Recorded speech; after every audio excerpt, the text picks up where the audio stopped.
Okay. Wait, stop muna. My goodness. Hi everyone! Welcome to Ayana's Musings. Thank you so much for watching my previous video about my experience of the K1 visa and as well as the tips that I have shared.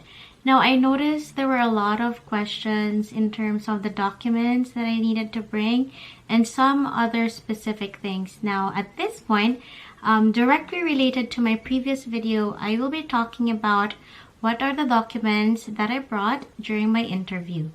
And I would just like to put in a disclaimer, this might not be applicable to you, or there could be other information or documents that you need to bring. So I need you to verify again and check the US Embassy website and as well as all the other guidelines that you needed to do or documents that you have to additionally bring if it's not given here. Again, this is only my experience and I'm just sharing with you to just give you a brief idea. So let's get started. So here are the documents that I brought with me during the K1 visa interview last May 6, 2021. A copy of the appointment interview confirmation that was sent to me by the US Embassy, Manila. A copy of the letter from National Visa Center acknowledging that all my documents are now sent at the US Embassy. A valid passport, photocopy of passport bio page, DS-160 that I completed online, and after that, the confirmation page with the DS-160 barcode, the birth certificate, I also brought with me original and photocopies, police certificate, which I will be explaining later on, NBI clearance, my certificate of no marriage or SENUMAR, medical results from St. Luke's, the visa payment with my deposit slip copy or the receipt, the proof of relationship, and lastly, 3 pieces of 2x2 size photo. Alright, now that I have given you what are the requirements from the beneficiary, I will now be talking about specific information from those documents. So let's start with the DS-160 confirmation page with barcode. Now, ideally, after you have completed filling up the form of your DS-160 online, in the confirmation page or at the last, after submitting, you will then get a confirmation page ulit with the barcode on top. I think it should be on the upper right, and that's what you need to also bring and print out. Second, the police certificate, or they fondly call it the PC. Now, don't be scared if you don't have it or you haven't heard about it, but the police certificate or PC is ideally required if you have stayed in a foreign country for more than 6 months. In my case, I stayed in Korea for about 2 years, and so I needed to get that. Now, since I know that we are filing or we will be filing our K1 visa petition soon, just before I left Korea, I already obtained my police certificate. So it would also state there that I got the PC for the reason of obtaining a visa or a US visa. So it should state there. If you are a Filipino living in Korea, you can go to your local police office and they should be able to know what you're asking for. A police certificate, I forgot the Korean term of it, but you should be able to get it. It was super quick and it's free, so I went there for the first day, and I think I just waited for about 2 days, and I received a call and I can already pick it up. It may depend right now with the situation, but it should not take that long, and it's free.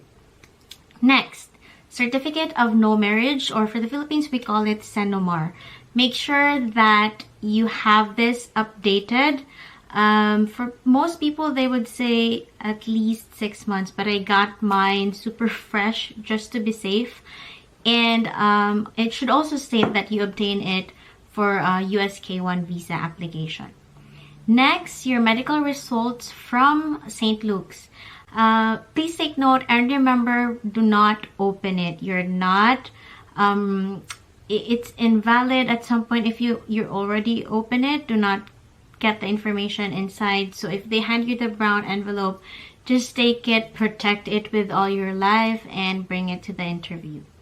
Also, you don't need to bring your CD. And take note, you're not allowed to bring anything electronic or has chips going in the embassy, so just leave it at home.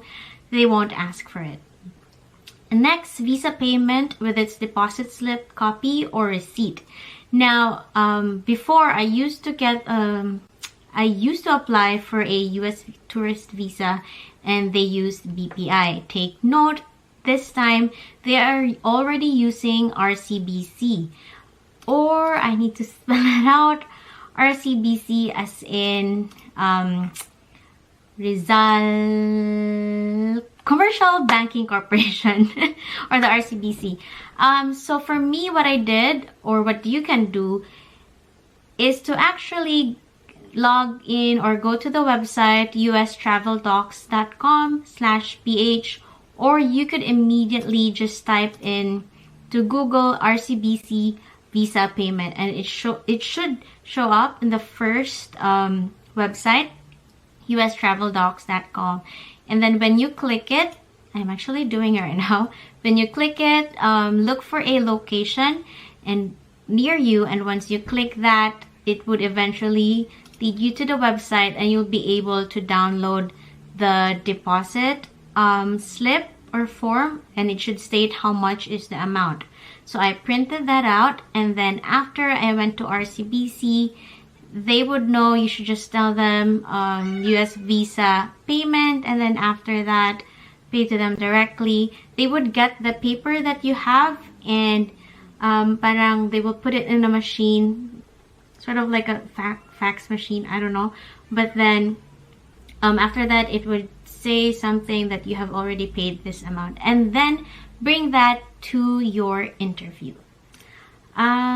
So yes, that's it. Those are specific things that I would like to share for the documents needed from the beneficiary. Now let's check in what you need from your petitioner. So here are the documents that I brought with me from my petitioner. Form I-134 completed and signed, or that's the affidavit of support. Tax transcript from IRS. Form 1040, Form W-2. The past three that I have mentioned, you could actually get it at the IRS website, which I will be mentioning for the next part. Leave and Earning Statement, or LES. Army Enlisted Record Brief, that's the ERB.